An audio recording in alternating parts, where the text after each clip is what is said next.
what we believe in.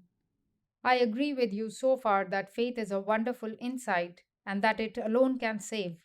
But there is the danger in it of breeding fanaticism and barring further progress. Jnana is all right, but there is the danger of its becoming dry intellectualism. Love is great and noble, but it may die away in meaningless sentimentalism. A harmony of all these is the thing required. Ramakrishna was such a harmony. Such beings are few and far between. But keeping him and his teachings as the ideal, we can move on. And if amongst us, each one may not individually attain to that perfection, still we may get it collectively by counteracting, equipoising, adjusting, and fulfilling one another. This would be harmony by a number of persons and a decided advance on all other forms and creeds. For a religion to be effective, enthusiasm is necessary. At the same time, we must try to avoid the danger of multiplying creeds. We avoid that by being a non sectarian sect, having all the advantages of a sect and the broadness of a universal religion. God, though everywhere, can be known to us in and through human character. No character was ever so perfect as Ramakrishna's, and that should be the center round which we ought to rally, at the same time allowing everybody to regard him in his own light, either as God, Savior, Teacher, Model, or Great Man, just as he pleases. We preach neither social equality nor inequality, but that every being has the same rights, and insist upon freedom of thought and action in every way. We reject none, neither theist nor pantheist, monist, polytheist, agnostic, nor atheist. The only condition of being a disciple is modeling a character at once the broadest and the most intense. Nor do we insist upon particular codes of morality as to conduct, or character, or eating and drinking, except so far as it injures others. Whatever retards the onward progress or helps the downward fall is vice. Whatever helps in coming up and becoming harmonized is virtue. We leave everybody free to know, select, and follow whatever suits and helps him. Thus, for example, eating meat may help one, eating fruit another. Each is welcome to his own peculiarity, but he has no right to criticize the conduct of others, because that would, if followed by him, injure him, much less to insist that others should follow his way. A wife may help some people in this progress, to others she may be a positive injury. But the unmarried man has no right to say that the married disciple is wrong, much less to force his own ideal of morality upon his brother. We believe that every being is divine, is God. Every soul is a sun covered over with clouds of ignorance.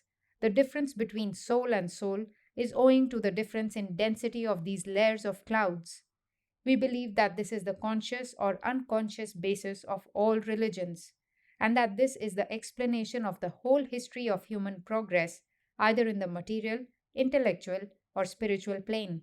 The same spirit is manifesting through different planes. We believe that this is the very essence of the Vedas.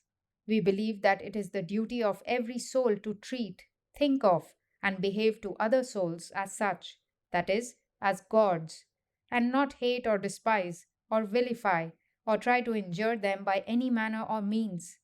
This is the duty not only of the sannyasin, but of all men and women. The soul has neither sex, nor caste, nor imperfection. We believe that nowhere throughout the Vedas, Darshanas, or Puranas, or Tantras is it ever said that the soul has any sex, creed, or caste. Therefore, we agree with those who say, what has religion to do with social reforms?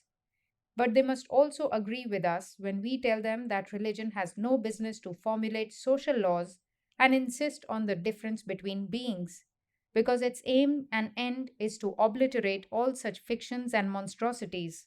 If it be pleaded that through this difference we would reach the final equality and unity, we answer that the same religion has said over and over again that mud cannot be washed with mud, as if a man can be moral by being immoral. Social laws were created by economic conditions under the sanction of religion. The terrible mistake of religion was to interfere in social matters. But how hypocritically it says and thereby contradicts itself. Social reform is not the business of religion. True, What we want is that religion should not be a social reformer, but we insist at the same time that society has no right to become a religious lawgiver. Hands off. Keep yourself to your own bounds, and everything would come right. Education is the manifestation of the perfection already in man. Religion is the manifestation of the divinity already in man. Therefore, the only duty of the teacher in both cases is to remove all obstructions from the way. Hands off, as I always say, and everything will be right. That is, our duty is to clear the way. The Lord does the rest. Especially, therefore, you must bear in mind that religion has to do only with the soul and has no business to interfere in social matters. You must also bear in mind that this applies completely to the mischief which has already been done. It is as if a man, after forcibly taking possession of another's property, cries through the nose when that man tries to regain it, and preaches the doctrine of the sanctity of human right. What business had the priests to interfere to the misery of millions of human beings in every social matter? You speak of the meat eating Kshatriya. Meat or no meat, it is they who are the fathers of all that is noble and beautiful in Hinduism. Who wrote the Upanishads? Who was Rama? Who was Krishna? Who was Buddha? Who were the Tirthankars of the Jains?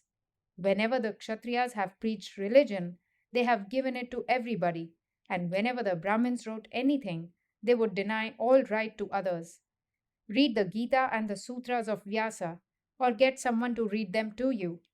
In the Gita, the way is laid open to all men and women, to all caste and color. But Vyasa tries to put meanings upon the Vedas to cheat the poor Shudras. Is God a nervous fool like you that the flow of his river of mercy would be dammed up by a piece of meat? If such be he, his value is not a pie. Hope nothing from me, but I am convinced, as I have written to you and spoken to you, that India is to be saved by the Indians themselves. So, you, young men of the motherland, can dozens of you become almost fanatics over this new ideal?